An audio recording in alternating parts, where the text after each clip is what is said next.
마태복음 19장 30절에서 20장 16절까지 말씀입니다. 그러나 먼저 된 자로서 나중되고 나중된 자로서 먼저 될 자가 많으니라. 천국은 마치 품꾼을 얻어 포도원에 들여보내려고 이른 아침에 나간 집주인과 같으니 그가 하루 한 데나리온씩 품꾼들과 약속하여 포도원에 들여보내고 또 제3시에 나가보니 장터에 놀고 서 있는 사람들이 또 있는지라. 그들에게 이르되 너희도 포도원에 들어가라. 내가 너희에게 상당하게 주리라 하니 그들이 가고 제6시와 제9시에 또 나아가 그와 같이 하고 제11시에도 나가보니 서 있는 사람들이 또 있는지라. 이르되 너희는 어찌하여 종일토록 놀고 여기 서 있느냐. 이르되 우리를 품꾼으로 쓰는 이가 없음이니이다. 이르되 너희도 포도원에 들어가라 하니라. 저물매 포도원 주인이 청지기에게 이르되 품꾼들을 불러 나중 온 자로부터 시작하여 먼저 온 자까지 삭슬 주라 하니 제11시에 온 자들이 와서 한 데나리온씩을 받거늘 먼저 온 자들이 와서 더 받을 줄 알았더니 그들도 한 데나리온씩 받은지라. 받은 후 집주인을 원망하여 이르되 나중 온 이 사람들은 1시간밖에 일하지 아니하였거늘 그들을 종일 수고하며 더위를 견딘 우리와 같게 하였나이다. 주인이 그 중에 한 사람에게 대답하여 이르되 친구여 내가 내게 잘못한 것이 없노라. 내가 나와 한 데나리온의 약속을 하지 아니하였느냐. 내 것이나 가지고 가라. 나중 온 이 사람에게 너와 같이 주는 것이 내 뜻이니라. 내 것을 가지고 내 뜻대로 할 것이 아니냐. 내가 선함으로 내가 악하게 보느냐. 이와 같이 나중된 자로서 먼저 되고 먼저 된 자로서 나중되리라. 아멘. 갈릴리 지역의 이 구릉지대와 산지는 지중해성 기후 덕분에 특히 포도와 올리브 농사가 발전되었던 곳이죠. 그런 이유로 그곳에 사는 대지주들은요 규모가 큰 포도원을 가지고 있었습니다. 포도 수확철이 되면 빠른 시일 안에 이 포도를 수확해야 됐기 때문에 이때는 많은 노동력이 필요하죠. 오늘 예수님의 비유는 그런 갈릴리 지역을 살고 있는 바로 백성들의 이야기를 담은 바로 비유입니다. 이른 아침에 포도원 주인이 거리에 나가서 포도원 수확을 위해서 필요한 일꾼을 자기 농장으로 불러들입니다. 당시 품꾼들의 노동시간은 해가 뜨는 시간인 아침 6시부터 해가 지는 시간인 오후 6시까지 12시간 정도를 일을 합니다. 그렇게 12시간을 꼬박 일하고 나서 받는 품삯은 한 데나리온, 하루 일당이죠. 오늘 우리나라로 환산하면 약 15만 원 정도의 금액이라고 생각하시면 됩니다. 그런데 이 한 데나리온의 품삯을 가지고서는 당시 4인 가족이 먹고 사는데 충분하지 못했습니다. 그래서 성경은 그 품삯을 반드시 해가 지기 전 당일날 지급하라라고 이야기했어요. 왜냐하면 그 품삯을 받지 못하면 가족 모두가 그날을 굶어야 되기 때문에 그렇죠. 레위기 19장 13절에 보면 이렇게 말씀해요. 너는 내 이웃을 억압하지 말며 착취하지 말며 품꾼의 삭슬 아침까지 밤새도록 내게 두지 말라라고 이야기해요. 그러니까 나중에 주게 되면 그날을 굶어야 된다는 것이죠. 그것도 부족해서 레위기 19장 9절 이하에 보면요 곡식을 거둘 때는 밤 모퉁이까지 다 거두지 말라고 했어요. 포도원의 열매도 지나가는 사람들이 따먹을 수 있도록 어느 정도는 남겨두고 또 일한 가운데 보리 이삭이 떨어졌으면 그거 줍지 말고 그나마도 일하지 못했던 사람들이 한 끼라도 먹을 수 있도록 그거 고랑 안에 그대로 내버려 두라라고까지 말씀을 하고 있죠. 자, 이런 과정 속에서 오늘 말씀을 이해를 하셔야 됩니다. 주인이 아침 6시에 장터에 나갔다가 일꾼을 구한 다음에 9시쯤 되니까 그때도 사람들이 있습니다. 그래서 그들도 포도원으로 들려보내면서 오늘 본문에 보면 처음 아침 6시에 갔던 사람들에게는 품삯을 한 데나리온 준다라고 이야기해요. 그러니까 15만 원 주겠다는 것이죠. 9시에 간 사람에게는 한 데나리온이라고 이야기하지 않고 상당한 품삯을 주겠다 라고 이야기해요. 이 상당하다라는 거 헬라어 디카이오스라는 단어인데 이 말은 공정하게 주겠다는 것이에요. 자, 공정하고 정의롭게 내가 주겠다라고 불러드립니다. 그런데 조금 있다 또 보니까 12시와 오후 3시에도 그 장터에 나갔더니 여전히 일을 구하지 못해서 놀고 있는 사람들이 있어서 그들도 포도원으로 들여보냅니다. 그리고 이제 일하기 마지막 오후 6시 닫기 전에 오후 5시에도 갔더니 그곳에도 사람들이 있더라는 거죠. 그래서 주인이 묻습니다. 당신들은 왜 여기서 하루 종일 이렇게 빈둥거리고 있습니까? 했더니 이들이 하는 말이 누가 나를 불러주는 사람이 없어서 오늘 이렇게 있습니다. 그래서 어떻게 해요? 1시간 남았는데 그들도 포도원으로 들려보냅니다. 그러면 왜 이들이 오후 5시까지 장터에서 일을 구하지 못해서 나와 있었을까요? 이들의 삶이 너무 힘겨웠기 때문이죠. 당시의 소작인들이 지주들에게 바쳐야 될 지대가 수확의 35%에서 40%를 바쳐야만 했고요. 게다가 로마에 내는 세금, 그리고 종교에, 그러니까 교회 예루살렘 성전에 내는 종교세까지 합치다 보면 그들의 삶에 있어서 아무리 벌어도 남는 게 없었습니다. 흉년이 들면 더 먹고 살기가 힘들었죠. 그래서 어떤 사람은 농사를 포기하고 바닷가에 가서 고기를 잡기도 했는데 그 또한 만만치 않았어요. 당시 갈릴리를 다스렸던 헤롯 안티파스라는 왕은 대규모 건축 공사를 하느라 그 부족한 재정을 메꾸기 위해서 많은 세금을 걷어들이죠. 그래서 그물 크기에 따라서 세금을 달리 매겼습니다. 크면 클수록 많은 세금을 냈고, 또 잡아들였던 물고기도 팔려고 하니까 헤롯 안티파스가 막달라에 만들어 놓은 대규모 염장 공장에 헐값에 판매하게 함을 통해서 실제적으로 그들의 삶이 너무 팍팍하기 그지없었다는 것이죠. 그래서 실제로 이 하루하루를 살아가는 민중들의 삶은 노예들보다 더 힘겨웠다고 합니다. 왜냐하면 적어도 노예는 식사라도 굶지 않고 먹을 수 있었습니다. 하지만 하루하루를 살아가는 일반 노동자들은 일을 하지 못하면 그날을 쫄쫄 굶어야만 했다는 사실이에요. 이건 사실 그들뿐만 아니라 우리도 마찬가지 아닙니까? 우리나라가 잘 살게 된 게 불과 얼마 되지 않죠. 보면 아침, 점심, 저녁이라고 하지만 아침과 저녁만 순수 우리말이에요. 점심이라는 단어는 원래 없었습니다. 왜냐하면 우리나라도 하루 아침과 저녁 두 끼만 먹었어요. 점심이라는 것은 나중에 생긴 단어입니다. 그런데 그런 과정 속에서도 모두가 아침, 저녁만 먹을 때 점심까지 먹였던 그 지역이 있었으니 바로 경주입니다. 그 이유는 경주 채부잣집 때문에 그렇죠. 경주 채부잣집 300년 부의 비밀, 시간 되시면 이 책을 한번 읽어보십시오. 이탈리아의 메디치 가문이 200년을 존속했다고 한다면 이 채부잣집의 이 가문은 300년 동안 굉장히 지역사회를 돕고, 그리고 사방 자신들이 사는 30km 안에는 굶어 죽는 사람들이 없어야 된다고 해서 그들에게 자신들의 곳간을 열어서 풀었던 굉장히 훌륭한 가문입니다. 자, 어찌됐든 이처럼 예수님 당시의 민중들의 삶이 이렇게 힘들었다는 것이죠. 그래서 예수님은 그들을 보면서 목자 없는 양 같다라고 했어요. 하루하루 살아가기가 벅찼다는 것입니다. 제가 신학대학 다닐 때 집에서 용돈은커녕 학비도 받기 어려운 상황이었기 때문에 매주 용돈을 벌고 차비를 하기 위해서 토요일마다 공사 현장에를 나갔습니다.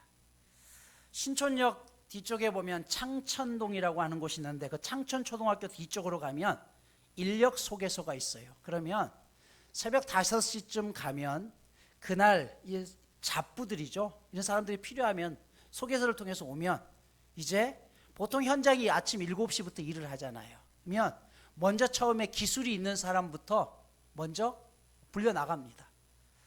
기술이 없는 저 같은 잡부 같은 사람은 그날 불러주면 감사한 것이고, 7시 반 정도까지 됐는데도 내가 거기에 있다면 어떻게 하냐? 포기하는 게 아니라 빨리 전철을 타고 성남 복정동이라는 곳으로 갑니다. 그럼 이 복정동에 보면 버스 정류장 한 군데가 있는데 여기에는 인력사무소를 거치지 않고 직접 내가 서 있다가 지나가던 현장 주인들이 봉고차를 가다가 좀 쓸만하다 싶으면 당신 타십시오 라고 해서 그렇게 해서 일을 나가는 것이죠. 그러면 1990년 당시 그때 제가 하루 일해서 벌면 잘하면 3만 원, 많이 주면 3만 5천 원이었어요. 소개비조로 3천 원을 떼면 약 2만 7천 원에서 3만 2천 원을 가지고 한 주간을 살아야 했죠. 근데 토요일 날 그날 일을 하지 못하면 그 다음 주 한 주간은 쫄딱 굶어야만 했습니다. 그런 삶을 살아갔던 저의 모습들이지만 아마 예수님 당시는 이보다 더 힘든 그런 상황이었던 것이죠. 그래서 누군가가 불러줘야지만 일을 해야 먹고 살 수 있는 상황이었다는 것이에요. 드디어 하루 일을 마감하고 품삯을 지급할 때가 되었습니다. 포도원 주인이 관리인들에게 맨 나중에 온 사람부터 품삯을 지급하라고 해요. 일반적으로는 먼저 온 사람을 주고 보내는 게 맞는데 어찌된 일인지 이번 주인은 맨 나중에 온 사람부터 품삯을 지급합니다. 그런데 품삯을 지급하는데 1시간밖에 일하지 않는 사람에게 15만 원을 주는 거예요. 여러분, 그때 먼저 왔던 사람들의 마음속에 어떤 마음이 들었을까? 우와, 오늘 땡 잡았다. 야, 이 주인 봐라. 1시간 일한 사람한테 15만 원을 줬으니까 아침 일찍 왔던 12시간을 꼬박 일한 사람 나에게는 아마 적어도 배 이상은 주지 않을까? 그런 기대감을 가졌습니다. 그런데 주인이 그들의 기대를 배신하죠. 똑같이 그들에게 15만 원만 지급하는 것이에요. 그러자 남아있는 사람들이 오늘 투덜거리며 항의했다라고 이야기해요. 여기 원망했다라는 단어인데요, 미완료형입니다. 무슨 말이냐면 한 번 얘기하는 게 아니라 계속 얘기했다는 거. 뭐냐? 아니, 한 사람밖에 안 한 사람, 1시간밖에 안 한 사람은 15만 원 주는데, 아니, 나 12시간 일했는데 뭐 주인이 이딴 게 다 있어? 이런 말이죠. 12절을 보면 바로 그 상황을 이야기해요. 우린 죽어라 떼약 뺏어서 하루 종일 일했는데 어떻게 한 사람 일한 사람하고 우리하고 품삯이 같을 수 있느냐? 너무 불공평하다는 것이죠. 분명 주인이 뭐라고 했어요? 상당하게 준다라고 했어요. 공정하게 준다라고 했는데 먼저 일한 사람들의 눈에 비친 주인의 모습은 불공평합니다. 그러는 사이에 자기를 포도원에서 일하게 했던 주인의 고마움도 이제는 사라집니다. 부당한 대우를 받았다는 생각이 드는 것이에요. 여러분이 그 현장에 지금 있다라고 생각해 보십시오. 주인의 그런 태도를 이해할 수 있을까요? 여러분, 이 비유는 하나님 나라에 대한 비유입니다. 예수님은 이 비유를 통해서 진정한 공평함이, 공정이 무엇인지를 우리 가운데 알려주셔요. 우리는 일한 만큼 받는 것이 공정하다라고 생각합니다. 하지만 예수님은 산술적인 평등함이 공정함이 아니라고 말씀해요. 주인은 노동 시간이나 노동 강도에 맞춰서 임금을 지급하지 않았습니다. 주인은 어떻게 지급했습니까? 절박한 사람의 형편에 맞춰서 지급했다는 것이에요. 정말 간절한 사람에게 하루를 살 수 있을 만큼의 최소한의 일당을 지급했다는 것이죠. 여러분, 아무리 그래도 이 이야기를 들으면서 뭔가 그래도 좀 이상한데라고 생각할 수 있습니다. 하지만 잊지 마십시오.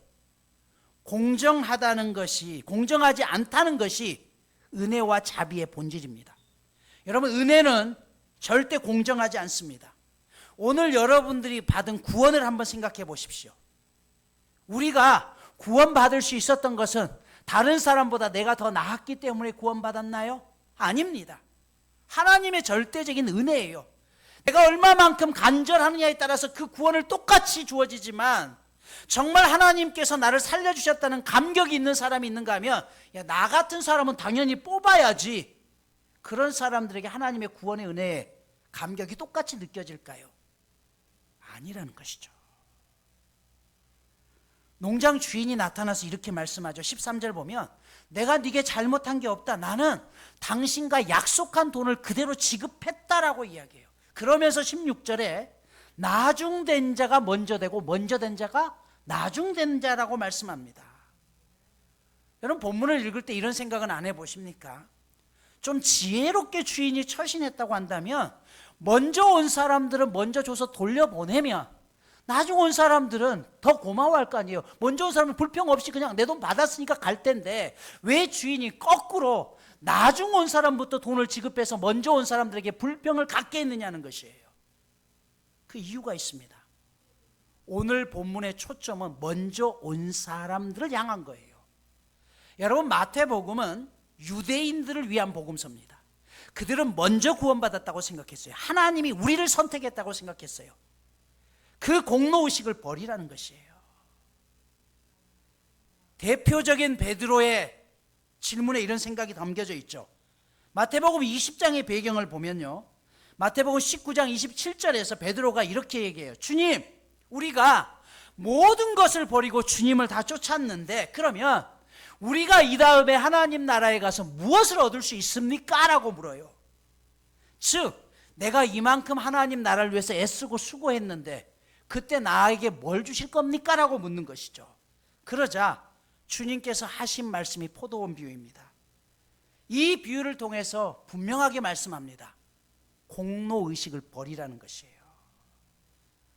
10절에 보면 먼저 온 자들이 더 받을 줄 알았다라고 했어요. 나는 더 받아야 된다는 것이에요. 여러분, 교회 생활을 하면서 가장 큰 문제가 바로 이 공로의식입니다. 내가 이만큼 교회를 위해서 헌신했는데 이제는 나를 이딴 식으로 대접해? 내가 교회를 위해서 헌금을 얼마나 많이 했는데 나를 이 정도로밖에 대접을 안 해줘? 그래서 내가 이 교회에 처음부터 와가지고 그동안 열심히 일하고 열심히 헌금하고 했는데 왜 나는 권사가 안 되고 나보다 늦게 온 저 사람은 권사가 돼? 나는 왜 장로가 안 돼? 왜 나는 이렇게 대접을 해? 목사님, 나한테 그러시면 안 되지. 하나님도 나한테 그러시면 안 되는 거 아니에요? 여러분, 우리 안에 이런 생각이 있지 않습니까? 처음 개척을 해서 얼마 되지 않았을 때 교회에 어떤 문제가 생겼을 때 어느 집사님이 나오셔서 그러셨어요. 회의를 하는데 우리 교회 1년 등록한 지 1년 안 되신 분 다 나가세요. 여러분, 그거이 뭐예요? 내가 당연히 대접받아야 된다는 것이에요. 당신들은 늦게 왔으니까 그런 권리조차 없다는 것이에요. 이게 교회입니까, 여러분? 그런데 오늘날 우리가 그러고 있다는 것이에요.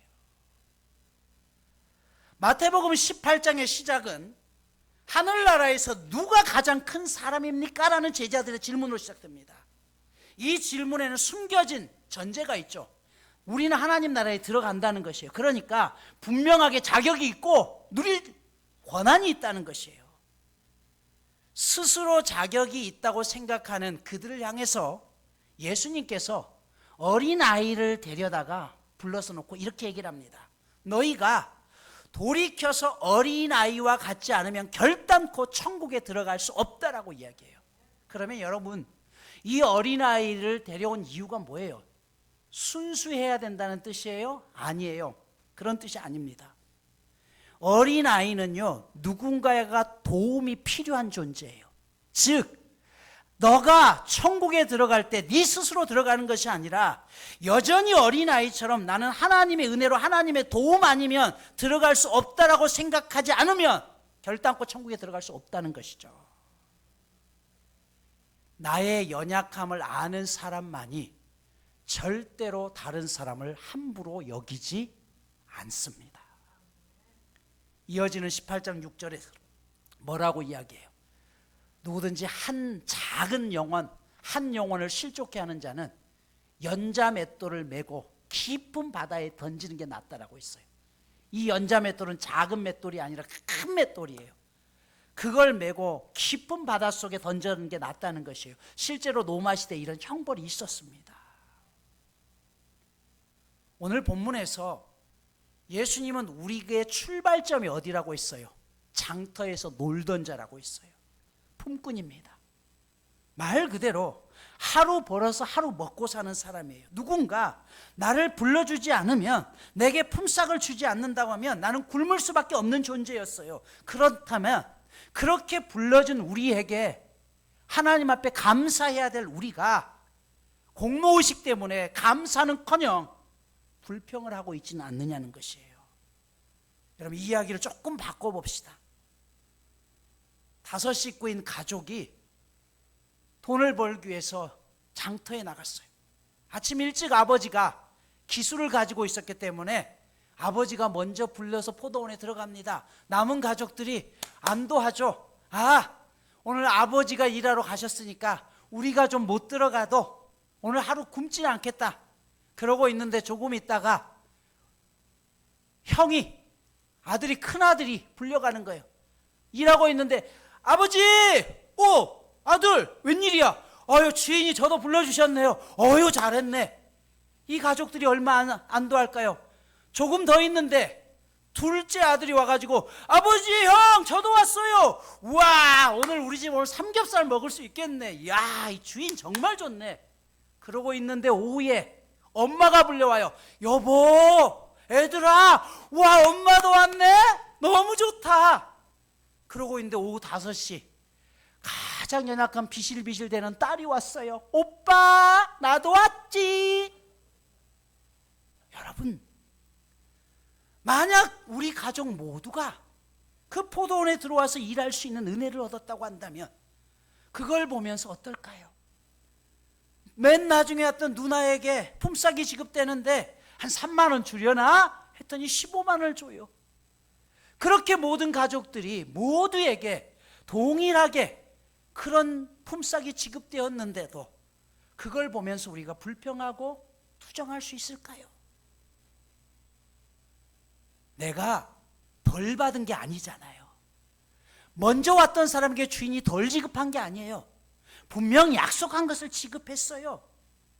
늦게 부름받은 사람이 내 가족이라면, 함께 교회 안에서 애쓰고 수고했던 우리의 목원이라면 과연 이것을 보면서도 불평할 수 있을까요? 오늘 말씀을 마무리합니다. 본문에서 포도원 주인은 하나님을 의미합니다. 일꾼은 당연히 사람을 의미하죠. 포도원에서 일한 사람들이 받은 품삯은 구원을 상징합니다. 그러므로 모든 일꾼에게 품삯이 동일하게 주어진 것은 하나님은 모든 사람들이 구원받기를 원하신다는 것이에요. 한 사람이라도 더 구원시키기 위해서 아침부터 수시로 포도원과 장터를 왔다 갔다 하는 그 하나님 아버지 안타까움이 보여야 됩니다. 오늘 비유의 앞과 뒤는 같은 구절로 감싸져 있죠. 뭐예요? 먼저 된 사람이 나중되고 나중된 사람이 먼저 된 자라고 이야기하면서 그 사이에 포도원 비유가 들어가 있습니다. 이 비유를 통해서 하나님 말씀하시는 건 분명한 거예요. 공로의식을 버리라는 것이에요. 여러분, 공로의식을 가지고 있으면 우리의 삶에 감사가 사라집니다. 형벌은요, 감옥에 가야지만 받는 게 아닙니다. 겉으로 보기에 믿음이 있는 것 같아도 그 내면에 구원의 감격이 사라지고 감사가 사라지면 그것이 곧 형벌인 것이에요. 결국 이런 이유로 먼저 되었던 사람이 나중되고 나중된 사람이 먼저 될 수 있다는 것입니다. 교회는 아름다운 천국 공동체입니다.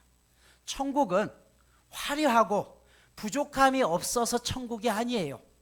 그 천국은 우리를 누구보다 사랑하신 하나님이 그곳에 계시기 때문에 천국입니다. 그 주님이 포도원 주인이가 되셔서 뒤늦게 불러온 내 가족이, 뒤늦게 불려온 우리 목원들이 나의 똑같이 한 데나리온씩 대접을 받고 구원을 받고 하나님의 자녀된 권세를 누리며 살아갈 때 포도원 공동체는 천국을 누리게 되는 것이고 그것을 곧 열매라고 합니다. 하나님 나라에 들어가는 사람들은 멋진 말을 많이 하는 사람이 아니라 마음의 변화를 받아서 하나님 앞에 그 감사를 회복하며 사는 사람들입니다. 처음 개척을 하면서 가진 꿈이 있었습니다. 교인들과 함께 정말 행복한 교회를 만들어 보는 것입니다. 쉽지 않더라고요. 그러나 여전히 그 꿈은 아직도 진행형입니다. 함께 힘들지만 함께 하나님 나라의 백성으로서 함께 울고 함께 웃을 수 있는 공동체가 교회가 되어야 되는 것이고, 그 교회는 목사 혼자서 만들어가는 것이 아니라 우리 모두가 함께 꿈꾸고 살아가야 되는 것입니다. 사람은 나이가 들어서 늙은 것이 아닙니다. 꿈이 없으면 늙은 것이에요. 꿈이란 구체적인 열매를 말합니다.